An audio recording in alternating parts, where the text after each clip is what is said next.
느헤미야는 지금부터 기원전 586년에 그 바벨론이라는 나라가 유대 땅을 침범을 해서 그 유대라는 나라를 멸망시키고 그 후에 나라가 멸망된 지 약 150년 만에 그 멸망한 유대 땅으로 돌아와서 무너졌던 예루살렘 성을 다시 재건한 사람이 바로 이 느헤미야라는 인물입니다. 이 바벨론이라는 나라가 유다 땅 예루살렘 성을 정복할 때에 이 예루살렘 사람들이 얼마나 치열하게 이 바벨론의 침공에 대해서 저항을 했냐면 무려 3년 동안 이 바벨론의 침공에 대해서 저항을 했습니다. 그래서 바벨론 사람들이 유대 땅을 멸망시킨 후에 이 유대인들이 정말 지독하다, 자신들을 골치를 아프게 했다라는 그 보복 심리 때문에 예루살렘 성벽을 하나도 남기지 않고 그 성벽을 다 무너뜨려 버립니다. 그리고 그 예루살렘 성벽만을 무너뜨린 것이 아니라 그 성 안에 사람들이 살고 있었던 모든 거주 지역을 다 파괴해 버려서 더 이상 사람이 살 수 없도록 만들어 버리고, 그래서 그때 그 예루살렘 성 안에 있었던 하나님의 성전도 함께 소실이 되어지게 됩니다. 그랬던 바로 그 지역에 이 느헤미야가 다시 유대 지역의 총독으로 임명이 되어서 예루살렘 성을 지어가는 그 과정의 이야기들이 바로 성경 느헤미야에 관한 기록들이죠. 그리고 오늘 저희가 읽었던 느헤미야 3장은 저희가 다 읽지는 않았습니다만은 그 3장 전체가 어떤 내용을 포함하고 있냐면 어떤 사람 누가 어디서부터 어디까지를 그 성벽을 건설하는데 참여했고 그가 한 일이 무엇이다라는 것을 기록해 놓았습니다. 그래서 3장 전체가 바로 누가 무슨 일을 했다라는 것을 기록해 두고 있습니다. 그래서 오늘 저희가 읽으면서 여기 무슨 그렇게 특별한 내용이 있나, 그 이름 읽기도 어려운 사람들 이름만 잔뜩 등장하는 것 아닌가 싶지만 바로 3장이 그런 의미를 가지고 있다라는 것입니다. 자, 여러분, 예루살렘 성, 무너진 예루살렘 성을 다시 재건한다라는 일은 사실 굉장히 큰 의미가 있습니다. 왜냐하면 하나님께서 이 예루살렘이 멸망하기도 전에 예루살렘이 파괴될 것이고 다시 이 예루살렘 성이 재건되게 될 것이다라는 것을 선지자들을 통해서 예언하셨기 때문에 그렇죠. 그렇기 때문에 이 무너진 예루살렘 성을 다시 재건하는 일은 하나님께서 150년 전에 예언하셨던 그 예언을 어떻게 하는 겁니까? 이루어 드리는 일인 동시에 세상에 믿지 아니하는 많은 사람들에게 무너졌던 하나님의 나라가 다시금 세워진다라는 것을 가시적으로 보여줄 수 있는 결과이기 때문에 느헤미야뿐만 아니라 그 공사에 참여했었던 많은 사람들은 이 일들을 할 때 단순히 우리가 무너졌던 성을 재건하는 것이야 라고 하는 그런 어떤 결과물에 대한 자부심이 아니라 우리가 하나님의 예언을 이루어 드리는 일에 참여하게 되었어 라고 하는 그런 막중한 사명감과 자부심들을 가지고 이 일에 참여하게 되었다라는 것입니다. 그렇다면 오늘 느헤미야 3장에 이 한 장 전체를 통틀어서 이렇게 사람들의 이름과 그들이 한 일에 대해서 그들의 헌신을 기록해 놓은 이유가 이 사람들이 이렇게 귀한 일에 하나님의 성을 다시 세우는 일들에 헌신을 했습니다 라고 하면서 그들의 수고와 노력을 기록해서 치하하려는 것이냐? 결코 그런 의미로 성경에 기록되어 있는 것은 아니다라는 것입니다. 그렇다면 느헤미야 3장이 이토록 많은 사람들과 그들이 한 업적을 기록해 놓은 이유가 무엇이냐? 오늘 저희가 읽었던 1절 말씀에 보면 그 힌트를 얻을 수가 있습니다. 때에 대제사장 엘리야십이 그 형제 제사장들과 함께 일어나 양문을 건축하여 성별하고라는 구절로 이 느헤미야 3장이 시작을 하고 있습니다.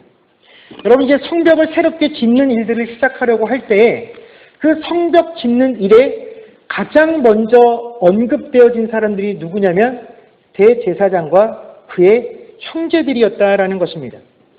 여러분, 이스라엘이라는 나라에 있어서 제사장이 가지고 있는 의미가 어떠한 의미가 있겠습니까? 그들은 많은 이스라엘 백성들 중에서도 하나님 앞에 특별히 구별되어진 백성들입니다. 그래서 이 제사장들과 대제사장, 이 레위인들은 자신들이 해야 할 일이 어떻게 해요? 분명히 정해져 있는 사람들입니다. 그들은 어떤 일만 해야 합니까? 하나님과 관련되어진 일, 성전에서 봉사하는 일들만을 할 수 있게끔 구별되어진 족속들이 바로 레위, 제사장, 대제사장들이었다라는 것입니다. 그렇기 때문에 오늘 이 사람들에게 이 성벽을 짓는 일에 참여하라고 하는 것, 그리고 이 사람들이 성전에 관련된 일이 아닌 다른 일에 참여했다라는 것은 굉장히 큰 의미가 있다라는 것입니다. 왜냐하면 이 사람들은 하나님과 관련되지 않은 다른 일을 하다가 내가 부정해질 수도 있기 때문에, 부지간히 부정해질 수 있기 때문에 세상과 관련된 일을 아예 하지 않기 때문에 그렇다라는 것입니다. 우리가 잘 아는 것과 같이 누가복음 10장에 보면 선한 사마리아인이라는 비유가 등장을 하게 됩니다. 거기에도 보면 한 사람이 그 강도를 만나서 거의 초죽음이 되어서 죽어가는데 그 사람 앞으로 제사장이 지나가게 됩니다. 그런데 그 제사장이 그 사람을 보고 어떻게 합니까? 혹시 내가 시체를 만져서 부정해질까 싶어 그것을 그냥 지나갑니다. 그런데 그게 죄가 아닙니다. 그것을 죄라고 여기지 않는 것이 제사장이 느꼈었던 인식이고 유대인들이 가지고 있었던 사회적인 인식이었다라는 것입니다. 그만큼 제사장들은 특별한 일만을 할 수 있도록 구별되어진 사람들이죠. 그래서 이 성벽을 재건하는 일에 누구도 제사장들을 찾아가서 야, 우리가 하는 이 일에 너희도 참여해라 라고 말할 수 없다라는 것입니다. 강요할 수 없다라는 겁니다. 설사 누군가가 와서 야, 이 일에 너희도 동참해라고 했을 때 그 제사장과 대제사장들이 나는 할 수 없다. 왜냐하면 나는 하나님에 관련된 일을 해야 되는데 내가 혹시라도 그 일을 하다가 부정하게 되면 하나님의 일을 할 수 없기 때문에 난 할 수 없다라고 말을 하면 누구도 그것을 가지고 탓할 수가 없다라는 것이죠. 그들이 거절하는 것을 누구도 책잡거나 흠잡을 수 없다라는 것입니다. 우리가 생각할 때 대제사장이나 제사장들은 다른 사람들이 열심히 일할 때 그냥 성전에 가서 하나님에게 기도하면 됩니다. 저 사람들이 일할 때 피곤하지 않도록 영육간의 강건함으로 붙잡아 주시고 물자가 잘 공급될 수 있도록 해주시고 성벽을 쌓는 동안에 외적이 침입하는 일이 생기지 아니하도록 하나님 지켜주십시오 하고 기도하는 것만으로도 그들이 할 수 있는 일을 다 했다라고 말할 수 있음에도 불구하고 어떻게 합니까? 그들이 실제로 돌을 들어서 나르는 그 일에 함께 참여했다라는 것, 그것이 굉장히 중요하다라는 것입니다. 그런데 제사장들뿐만이 아니죠. 한 번도 이런 일은 해보지도 않았을 것만 같은 지체들도, 그런 위치에 있었던 귀족 가문의 사람들도 이 성벽을 쌓는 일에 함께 동참을 했다라고 성경이 우리에게 이야기해주고 있습니다. 9절 말씀에 보면 예루살렘 지방의 절반을 다스리고 있었던 후로라는 사람의 아들 르바야가 이 공사에 참여하게 되고, 또 12절에 그 예루살렘의 나머지 절반을 통치하고 있었던 할로에스의 아들 살룸과 그의 딸들이 이 성벽을 재건하는 일에 참여했다라고 성경이 기록을 하고 있습니다. 이런 위험한 일에, 이런 힘이 드는 일에 귀족들과 또 남자들뿐만이 아니라 어떻게 해요? 여자들도 함께 참여했다라고 성경이 우리에게 기록을 하고 있습니다. 이 외에도 다양한 직업을 가진 사람들이 함께 이 일에 참여하게 됩니다. 8절과 31절 말씀에 보면 금 세공업자들과 향품을 제조하는 업자들도 이 일에 등장을 하게 되고, 29절에 보면 동문직이라는 그 직책에 등장을 하는데, 이 동문직이란 오늘날로 치면 경찰의 업무를 담당하는 사람을 의미합니다.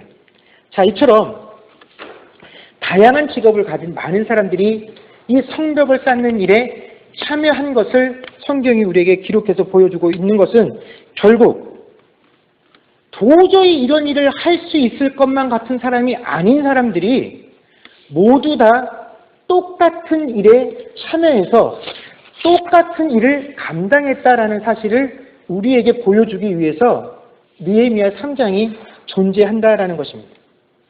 여러분, 요즘 교회에서 봉사와 헌신에 관한 가르침들을 줄 때 자주 언급되는 내용이 뭐냐면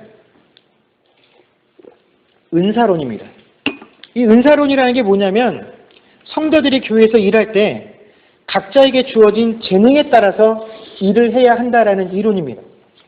그래서 각자의 은사에 합당하게끔 직분들을 맡고 또 교회를 섬겨야 한다라는 이론인데, 여러분 얼핏 들으면 자신에게 주어진 재능을 따라서 일해야 한다고 하니 이 말이 굉장히 합리적으로 들리고 또 굉장히 성경적인 원리처럼 들립니다. 그런데 문제는 우리가 이 은사라는 것을 성경에서 가르쳐주는 대로 받아들이는 것이 아니라 이것을 각 사람들이 가지고 있는 직업적 능력이나 경험이라는 것으로 오해하는 데서 문제가 생긴다라는 것이죠. 예를 들어서 교회에서 좀 교회 학교 교사로 수고해 주십시오라고 누군가에게 부탁을 할 때 그 사람들을 유심히 살펴보면 대부분 세상에서 직업이 학교 교사일 때가 많습니다. 아니면 그와 관련된 일일 때가 많이 있습니다.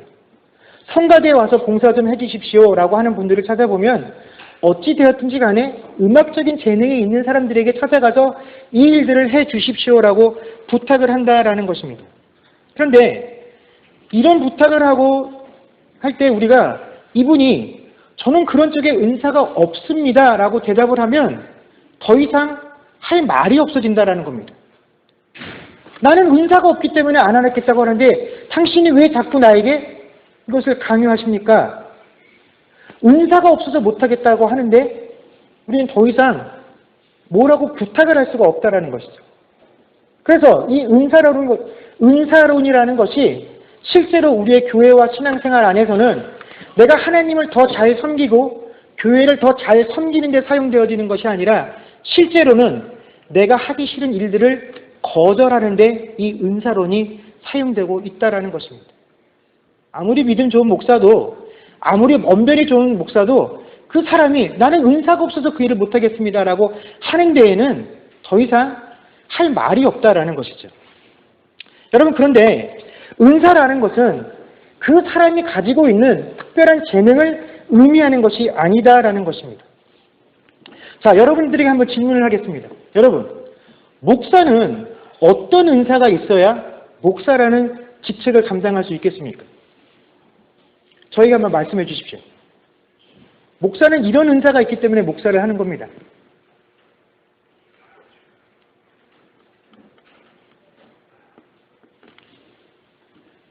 목사에게 어떤 특별한 재능이 있어서 그 재능을 가지고 목회를 하는 사람들은 거의 없죠. 여러분 한번 신약성경의 베드로라는 인물을 보십시오. 그는 원래 직업이 어부였던 사람입니다.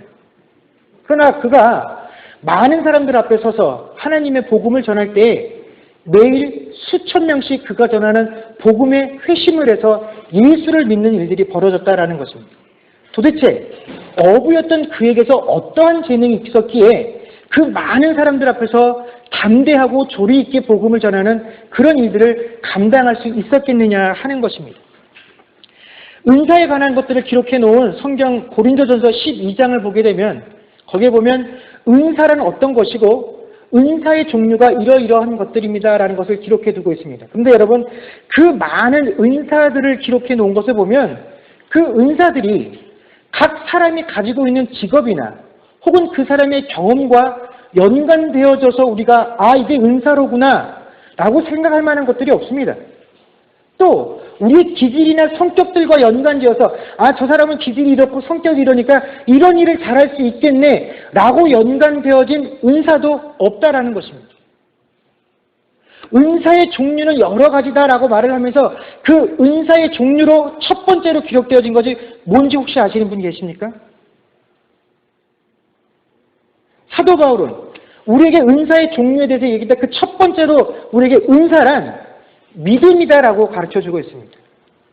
여러분, 우리 중에 누가 믿음을 나에게 주어진 재능이다라고 여기는 사람이 있습니까? 그런 사람 아무도 없지 않습니까? 믿음은 하나님께서 우리에게 주신 선물이다라는 것을 우리가 알고 있죠. 내가 어떤 직업이 있었기 때문에 어떤 경험을 쌓았기 때문에 혹은 내 기질이나 내 성격이 이렇기 때문에 내가 믿음을 가지고 있다라고 말하는 사람은 없다라는 것입니다. 우리가 은사라고 부르는 모든 것들이 다 이와 같습니다. 그렇기 때문에 은사라는 것은 각 사람이 가지고 있는 특별한 재능을 의미하는 것이 아니죠. 그래서 내가 은사를 가지고 있다라고 표현하는 것은 내 재능을 보고 누가 저 사람은 어떤 은사가 있어라고 말을 하는 것이 아니라 내가 무언가 일을 하고 있는 것 자체가 뭡니까? 은사라는 것입니다. 일하지 않고 내게 어떤 재능이 있어라고 말을 하는 것. 저 사람은 저런 재능이 있어. 그 재능은 은사가 아니다라는 것입니다. 그래서 사도 바울은 고린도전서에서 우리가 추구해야 될 그 많은 은사들 중에서 가장 뛰어난 은사가 뭐라고 말을 했냐면 사랑이다라고 말을 하고 그 사랑을 추구하는 자가 되라라고 우리에게 가르쳐주고 있다라는 것입니다. 여러분 오늘 본문에 등장하는 사람들을 한번 보십시오. 우리가 생각하는 것만큼 그 사람의 직업과 그 사람들의 경험이 그에게 주어진 재능이요 은사다라고 여겼다면 여러분 오늘 이 성벽을 쌓는 일에 그 은사에 합당해서 그 은사에 맞아서 이 일을 하고 있는 사람은 아무도 없습니다. 여러분 대제사장이 어떻게 성벽을 쌓는 일에 은사에 합당해서 이 일을 하는 사람입니까? 여러분 어떻게 금세공업자하고 상품을 만드는 사람이 이 돌을 나르고 문짝을 세우고 문고리를 다는 그 일에 은사가 있어서 이 일을 하는 사람이겠습니까? 어떤 여자가 문짝을 세우고 돌을 날라서 성벽을 쌓는 일에 은사가 있어서 이 일에 참여하는 것이겠습니까? 어떤 경찰관이 그 일에 재능이 있어서 그 일을 하겠느냐 하는 것입니다. 재능으로 일을 하는 것이 아니라 그 일을 하고 있기 때문에 그게 뭐가 되는 겁니까? 은사가 되는 것입니다. 여러분 은사라는 것은요. 그렇기 때문에 내가 하늘의 비밀을 알아가는 나만의 비밀 통로인 것이 바로 은사다라는 것입니다.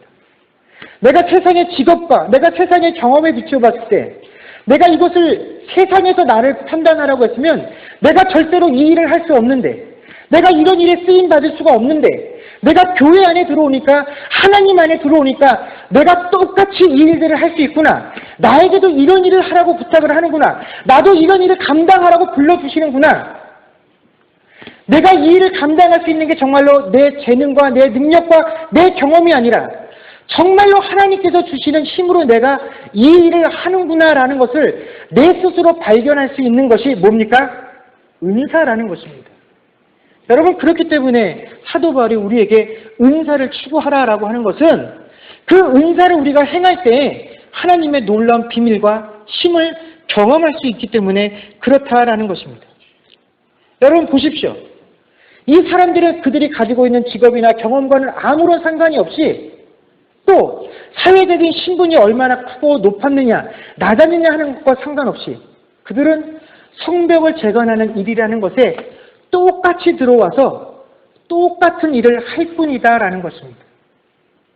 아무리 높은 귀족도 아무리 존경을 받아야 할 그 대제사장도 그들과 똑같이 손이 부르트도록 그 돌을 나르고 문짝을 달고 문고리를 다는 그 일들을 하게 된 것이다라는 것입니다.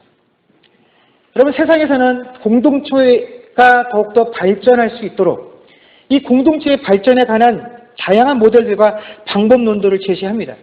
그래서 교회들도 이런 세상적인 방법론과 모델들을 가지고 들어와서 어떻게 하면 이 교회 공동체가 더욱더 잘 발전할 수 있을까? 그 모델들을 교회로 갖고 들어와서 적용하려고 합니다.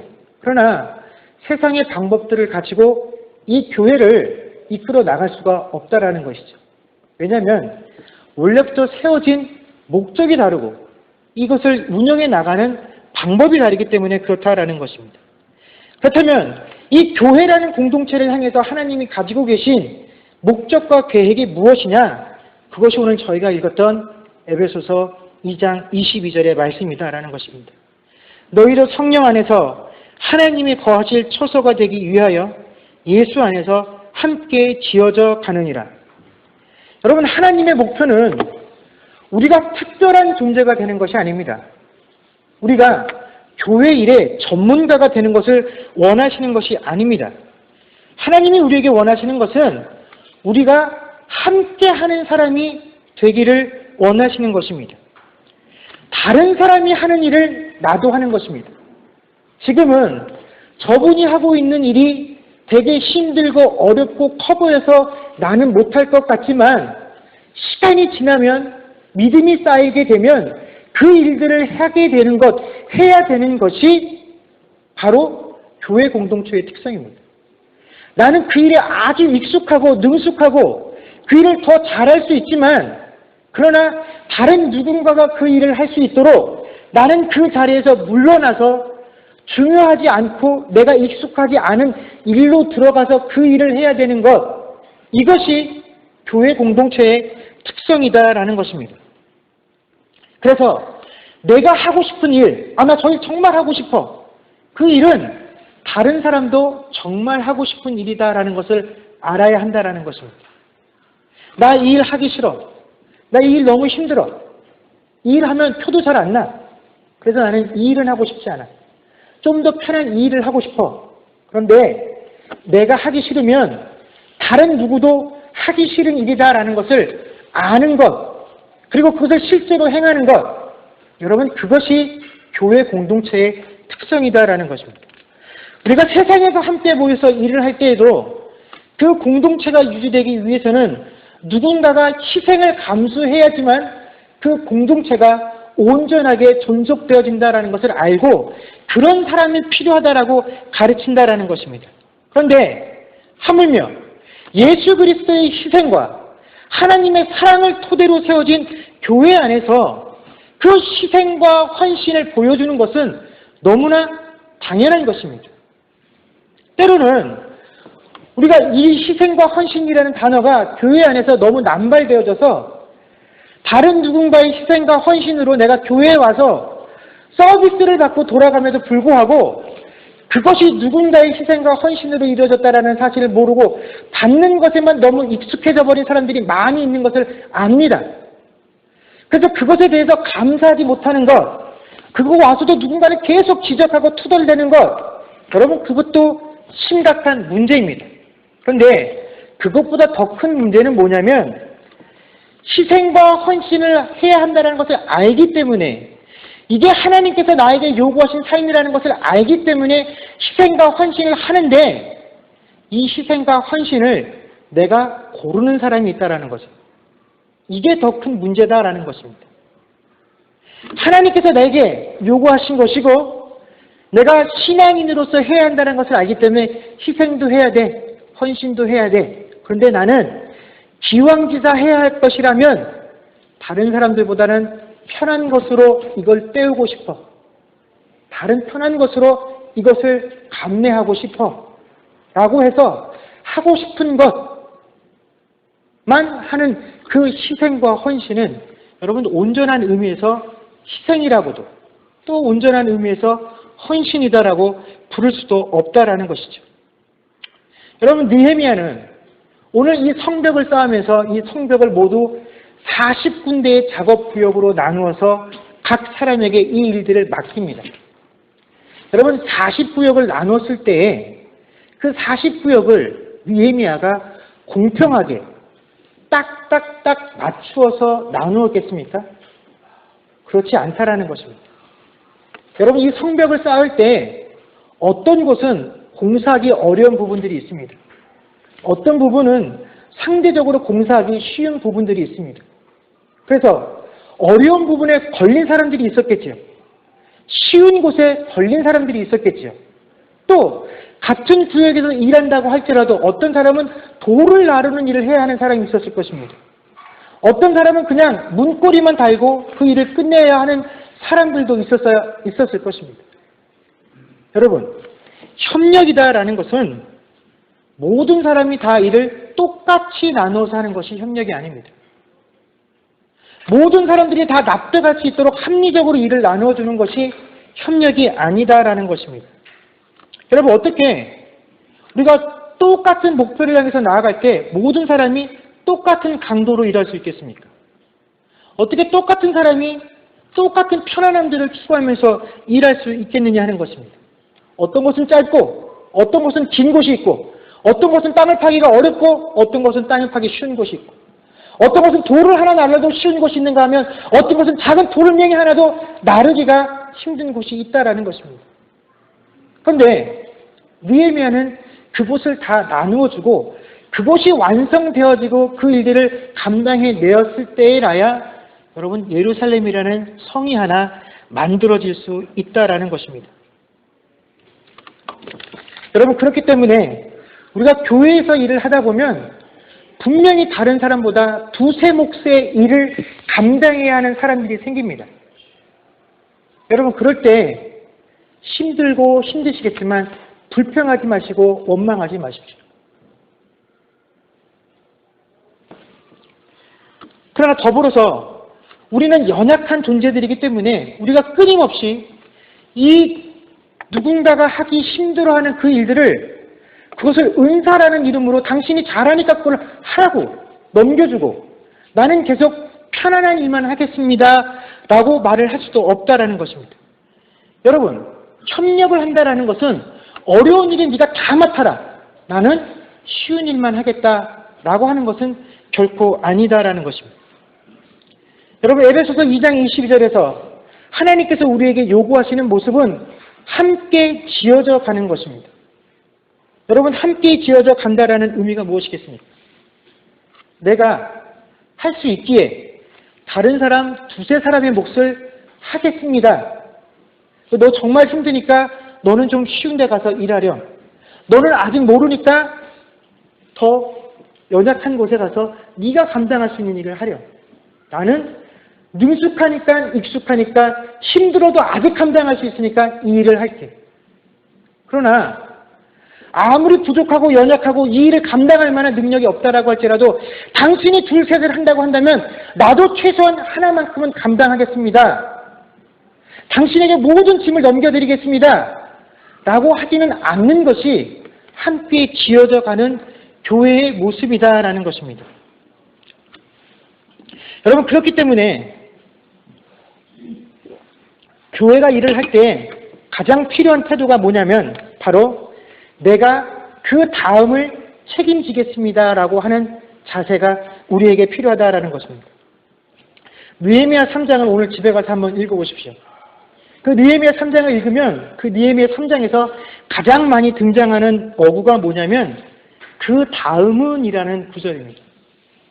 이게 무슨 말이냐면 누가 어디서부터 어디를 짓고 그 다음은 누가 어디서부터 어디를 짓고 그 다음은 누가 어디서부터 어디를 짓고라고 계속 말들이 이어지기 때문에 가장 많이 등장하는 어구가 그 다음은이라는 것입니다.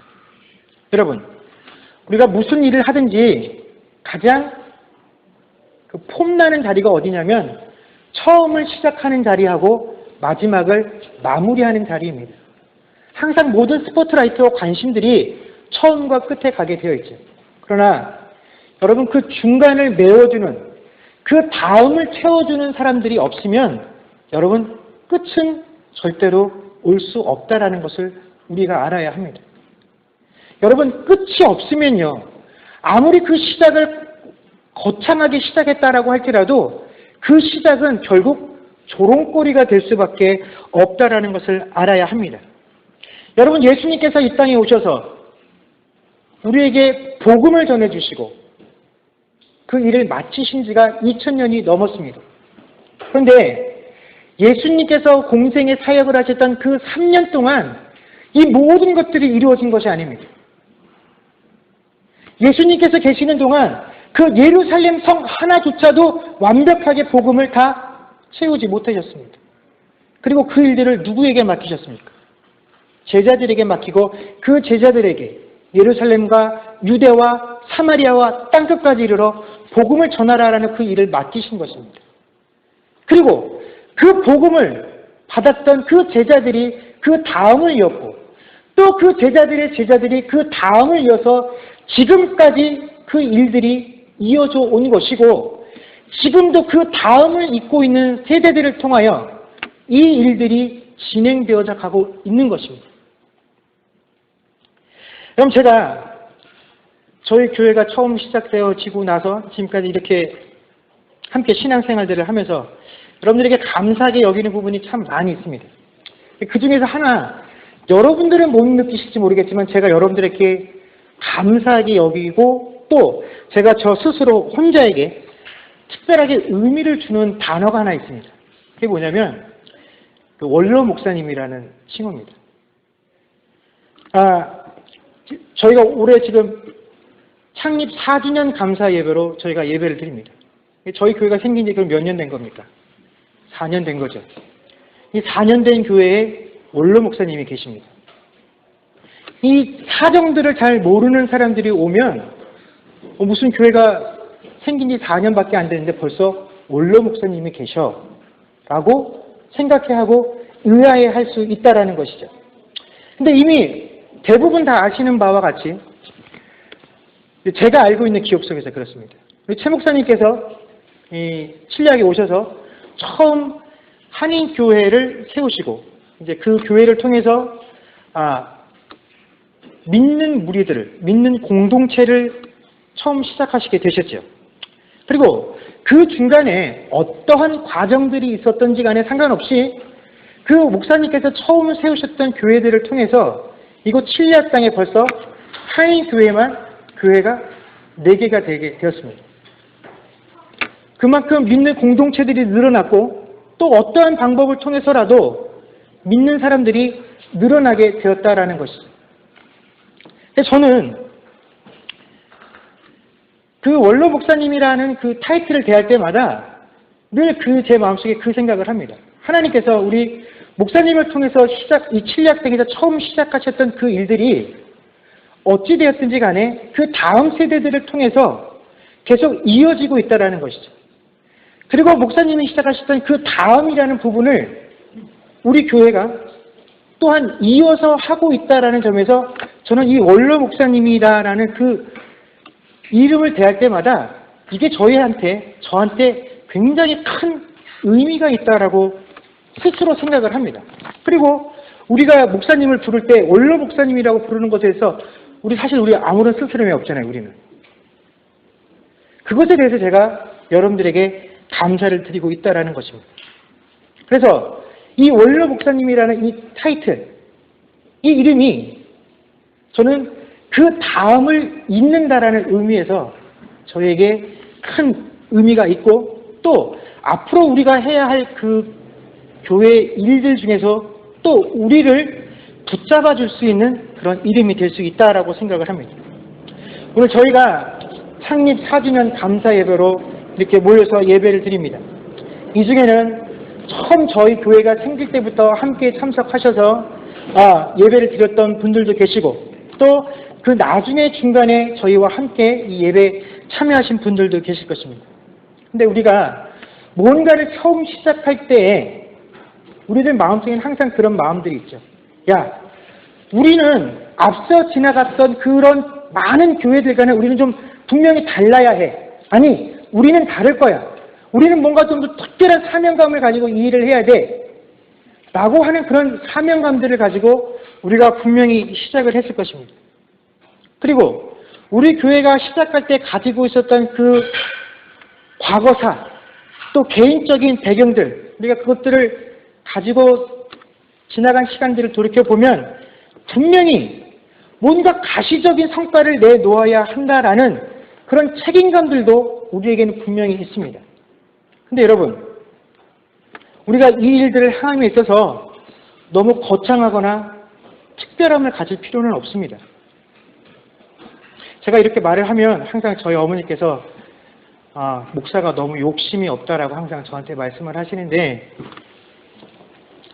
에베소서 2장 22절의 말씀과 같이 여러분 우리는 이 일들을 우리가 만들어가는 존재가 아닙니다.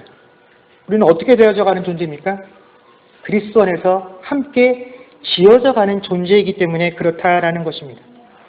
물론 우리에게는 어디에라도 분명히 내가 감당해야 할 부분들이 있습니다.